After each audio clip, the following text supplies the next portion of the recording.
May problema ka ba sa inyong minamahal? Gawin mo ito ang isang panalangin para sa gayuma.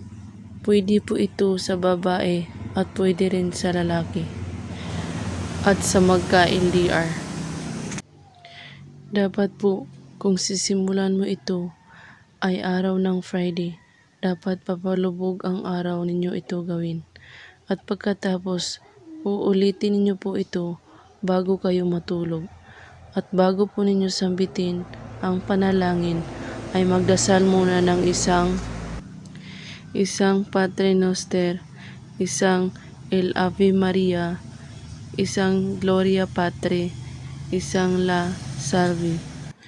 At banggitin ng 3 beses ang mga sunod-sunod na panalangin. Icubus, Imatrinomus, Incomeni, Patre, et Filio, et Espiritu Santo. Sambitin mo ito at 3 beses mo ito gawin. At simulan mo ito ngayong Biyernes hanggang sa ika-7 Biyernes mo ito gagawin.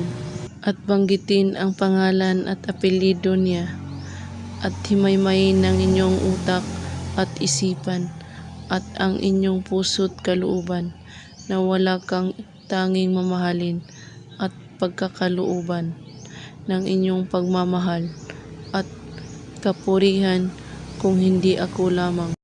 Diyos, Diyos, Diyos, Diyos, Diyos. At banggitin ang pangalan at apelyido niya. Igusum, Diyos. At banggitin mo ulit ang pangalan niya at apelyido at sabihin mo, hindi ka makatulog at lagi mo akong hahanapin sa tuwi-tuwi na. At kung may katanungan po kayo sa gayumang ito, ay mag-comment lang po